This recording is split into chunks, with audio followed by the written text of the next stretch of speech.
Ça y est, mon colis est arrivé. Je suis plus que impatiente parce que je l'ai attendu depuis des jours, parce que je pensais que je ne l'aurais plus tout simplement, étant donné qu'il est maintenant en rupture de stock, enfin du moins dans cette couleur, en couleur noire, mais il existe en couleur craie et en couleur un peu camel. Donc comme d'habitude, je reçois les colis, donc moi je suis dans la région parisienne au bout de 4 jours environ. Donc le voici, je vais récupérer la boîte qui est à l'intérieur. Ça y est, donc le moment est arrivé d'ouvrir cette boîte et de voir à quoi ressemble le tressage que Pollen appelle Honda. Je rappelle qu'en fait cette version est une édition qui est normalement limitée et c'est pour moi un tressage qui est vraiment unique. On a une carte, donc là c'est vraiment la première fois que je reçois une carte avec le colis. Donc là c'est... Ah bah voilà, c'est ce que je vous disais. Donc déjà voici le recto. Donc on voit donc le Berry Honda en version craie, qui est vraiment très joli, hein. J'ai failli le commander à la place du noir. Et vous avez à l'arrière du coup un petit mot. Donc je vais le lire rapidement parce que c'est vrai qu'on est sur une édition quand même assez particulière. Et moi je ne l'ai jamais vu sur les réseaux sociaux, je ne l'ai pas vu sur Pinterest. J'ai juste l'une d'entre vous qui m'a envoyé en fait des photos vidéos qu'elle a faites au Bon Marché, donc au pop-up Pollen qui est en ce moment au Bon Marché. Et elle hésitait justement à le prendre et moi je me demandais à quoi il ressemblait en vrai. Donc je vous ai demandé sur Instagram s'il n'y aurait pas l'une ou l'un d'entre vous qui par hasard n'aurait pas vu, enfin essayé, pris des photos de ce sac. Donc qu'est-ce qui est écrit sur cette carte? Remarquable à l'œil et au toucher, l'édition Honda crée l'illusion d'une écorce de cuir. Chaque boucle est placée une à la main avant d'être piquée, soulignant la dextérité des artisans maroquiniers. Donc j'ai vraiment hâte de voir de quoi il s'agit, hein. Alors pourquoi une écorce de cuir? Je crois savoir parce que c'est vrai qu'en fait le tressage n'est pas en cuir lisse comme ce qu'on a l'habitude de voir en général, mais plutôt en cuir grainé. Et c'est vrai qu'une écorce, bah, ce n'est pas tout lisse. Il y a quand même une sorte de texture, enfin plein d'imperfections, on va dire ça comme ça. Enfin en tout cas ce n'est pas tout lisse. Je mettrai une image à l'écran, mais bon, comme ça tout le monde aura l'illustration, on va dire, de ce qu'est une écorce. Et donc de l'inspiration de cette édition qui est juste trop belle. Enfin, qui a l'air trop belle, parce que jusqu'à maintenant je ne l'ai pas encore vue. Alors, donc la boîte est relativement petite. Je peux déjà apercevoir la bandoulière qui est en cuir grainé. Et cette fois-ci, on a le sac à l'intérieur du pochon. Parce que c'est vrai qu'habituellement, je ne sais pas pourquoi, j'ai l'impression que Pollen, en fait, place le sac, puis le dust bag par-dessus. Et en fait, il y a zéro suspense. Il est trop beau. Il est trop beau. Je me rapproche un peu pour que vous le voyez bien. Donc j'ai mis la ring light devant moi pour que vous puissiez voir. C'est pour ça que ça paraît un peu brillant, mais c'est pas autant brillant en vrai, bien évidemment. Il est vraiment très beau. Je le regarde parce que, en fait, quand je regarde la caméra, je le vois pas vraiment. Donc je le regarde aussi en même temps que vous. Alors déjà, première impression, je sais pas pourquoi je le voyais en fait, j'avais l'appréhension que le tressage soit assez large et qu'on verrait trop les trous en fait sous le tressage parce que en fait si je vous montre comme ça à la caméra, vous voyez qu'à chaque fois il y a un petit espace en fait en dessous les boucles de cuir parce que je crois que c'est ce qu'il disait justement dans la carte. Ouais c'est ça, chaque boucle est placée une à la main. En fait nous on parle de cuir tressé. Et eux, ils parlent de boucles. Donc vous voyez, c'est vraiment très différent. Je sais même pas si on peut parler de tressage finalement, mais c'est vraiment un système de boucles en fait qui sont reliées une à une, enfin qui sont cousues l'une à côté de l'autre. et c'est vraiment super joli. Et le cuir, alors il est grainé, mais ça reste doux. Enfin, je sais pas, c'est vraiment... Enfin, c'est hyper graphique et en même temps, enfin, le sac est hyper beau, quoi. Alors, j'avais déjà essayé ce modèle l'année dernière dans une couleur un peu mauve. Et j'avais vraiment hésité à le prendre à cette époque-là, quand il était en mauve, justement. Enfin, couleur un peu vieux rose. Mais là, je dois avouer que j'ai très bien fait d'attendre parce que voilà, je le trouve vraiment magnifique, je le trouve hyper particulier et je trouve que ça lui rajoute ce petit quelque chose qui lui manquait parce que je le trouvais un peu simple. Je sais pas si vous voyez ce que je veux dire, mais je le trouvais un petit peu simple. Parce que c'est vrai qu'en plus, on est sur un style assez minimaliste dans la mesure où vous avez en fait une bandoulière comme ça en cuir, mais en forme de lacet. Donc c'est vrai que ça rajoute... Enfin, tout de suite, en fait, ça va enlever un peu de chic au sac, bien évidemment, parce qu'on n'est pas sur quelque chose de très classique. Et ce que je peux voir ici, et ça je m'en souvenais plus, mais vous avez une sorte de petit anneau comme ça, en plus du mousqueton, je crois que ça s'appelle comme ça, pour fermer la bandoulière. Donc vous avez la même chose évidemment de l'autre côté. Et la bandoulière est réglable justement avec les nœuds. Donc voilà. Je l'essaierai tout à l'heure et je vous ferai de toute façon un insert. Alors ensuite au niveau de la fermeture, c'est vrai que j'en avais pas entendu que du bien malheureusement. Apparemment elle peut être assez fragile, mais j'ai pas eu, j'ai pas vu énormément de retours par rapport à ça. Mais c'est vrai qu'en faisant bien mes recherches, j'avais pu en tout cas constater dans certaines revues que l'ouverture n'était pas forcément le point fort de ce sac. Et c'est ce qui m'avait fait aussi douter sur celui-ci. Puisque en fait, je sais pas si vous le verrez, mais vous avez en fait une fermeture. Donc là, je sais pas comment ouvrir. Là, si c'est sur le côté. En fait, vous faites glisser comme ça l'un des côtés. Et du coup, le sac s'ouvre. Et ensuite, vous accédez du coup à l'intérieur. Donc là, je vais enlever tout ce qu'il y a à l'intérieur. Donc le voici. Donc il est vraiment, il est assez spacieux. Je pense qu'on y met vraiment toutes ses affaires, tous ses essentiels vraiment. Et j'ai l'impression qu'il y a un numéro de série. Alors je confirme, je crois que c'est la première fois que je vois ça. Mais regardez à l'intérieur ce qu'il y a. Donc il y a une étiquette avec écrit pollen. Ici Made in Spain et un numéro. Donc très bizarre. Je vais voir s'il y a une carte d'authenticité. Pareil, ici, moi j'avais jamais vu ça. Regardez, c'est écrit Pollen Made in Spain. Et je vais voir la carte comment elle se présente.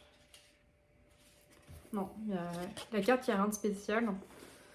Il y a juste les conseils d'entretien, la composition, donc qui est du cuir de veau pleine fleur grainé italien.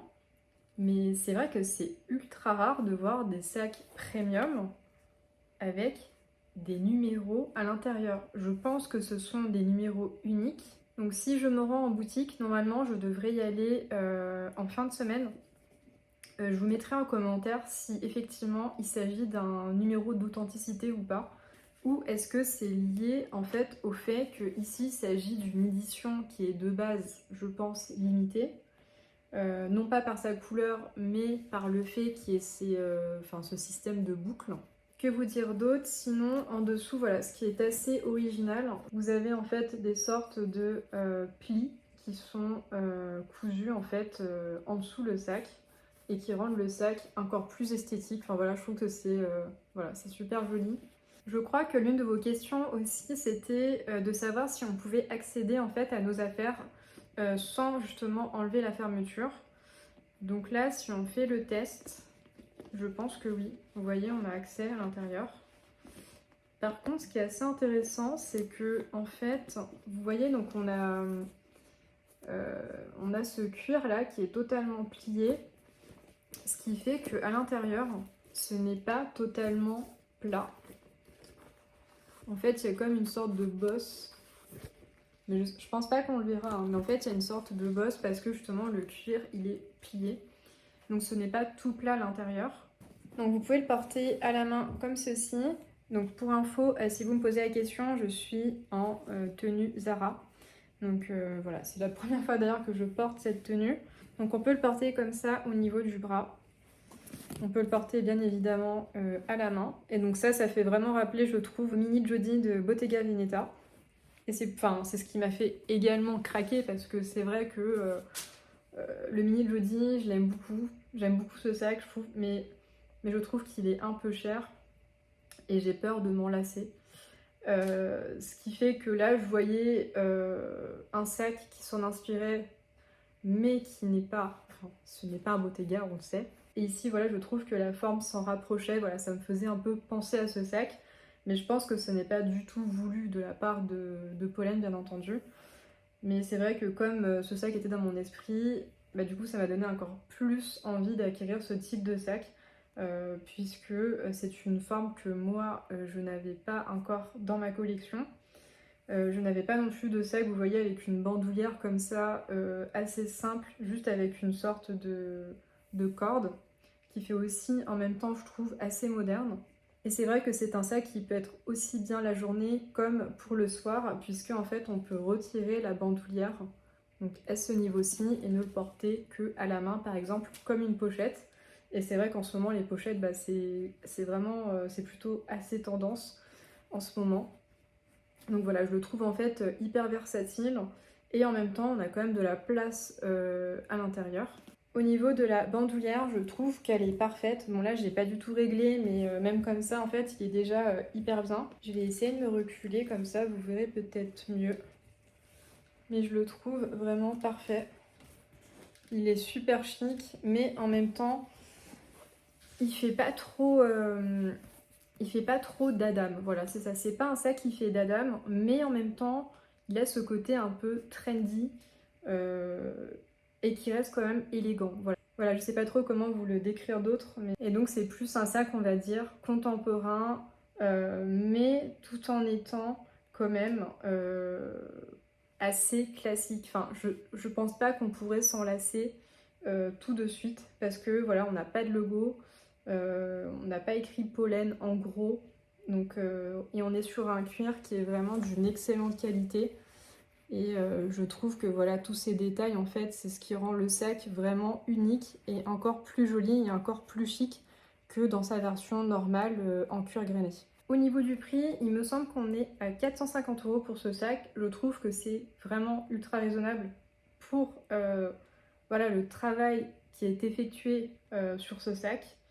On est sur une fabrication quand même européenne, on est sur un cuir également européen d'une excellente qualité. Vous savez que je vante les mérites de Pollen déjà depuis plusieurs mois et c'est vrai que je m'en lasse pas, je ne me lasse pas de leurs sacs et je délaisse même, je dirais, mes autres sacs, en tout cas dans la version premium bien entendu parce que je ne parle que des sacs premium. Au détriment des autres marques que j'ai, même si vous savez que voilà, j'aime tous mes sacs et j'aime beaucoup Longchamp. Mais je sais pas, il y a ce petit quelque chose qui fait que je trouve que Pollen se rapproche vraiment euh, des marques de luxe. Voilà, je sais pas trop comment vous expliquer ni pourquoi, mais c'est vrai que j'ai pas le même sentiment, on va dire, quand je porte un sac Pollen que quand je porte un autre sac d'une autre marque premium. J'ai plus l'impression de porter vraiment un sac luxe que premium finalement, même si le prix n'est pas du tout dans cette rangée de sacs de luxe bien entendu. Alors avant de terminer cette vidéo, parce que je suis quand même très curieuse de savoir ce que je peux y mettre à l'intérieur, on va faire le test ensemble pour vraiment être sûr que je peux mettre vraiment tout ce dont moi j'ai besoin. C'est comme je vous disais, en fait, le cuir qui est plié en dessous, en fait, il ressort à l'intérieur du sac. Et donc je me pose la question si ça n'a pas posé problème en fait quand je vais mettre mes affaires tout simplement. Donc je vais y mettre ma pochette clé de chez Louis Vuitton, mon rouge à lèvres, donc celui que je porte en ce moment c'est le rose lipstick. Et il faut vraiment que j'achète la recharge parce qu'il n'en reste quasiment plus. J'adore cette couleur, vraiment c'est une sorte de rose fuchsia. Ensuite j'ai mon porte-carte, donc Chanel. J'ai un autre porte-carte avec ma carte Navigo, enfin avec d'autres cartes. Je vais y mettre aussi donc, une crème pour les mains, donc ici il s'agit de ma crème Patika. Voilà, j'adore vraiment cette marque.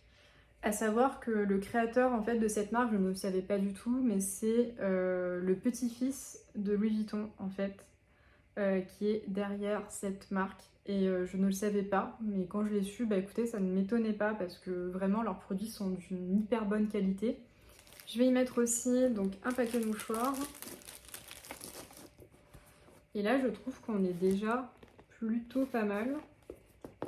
Donc là, si je le ferme, vous voyez, j'ai pas trop de soucis.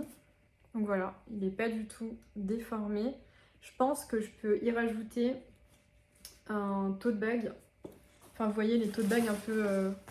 Moi, j'en ai plein en fait comme ça de chez Monoprix par exemple. Et là, il s'agit d'une nouvelle édition d'ailleurs, avec Vincent Darré. Ouais, Vincent Darré Monoprix. Donc vous voyez, ça passe également sans souci. Et vraiment, pour le remplir au max et pour faire le test vraiment jusqu'au bout, j'ai essayé de mettre une paire de lunettes. Donc voici, je range tout le temps mes lunettes dans un petit pochon comme ceci.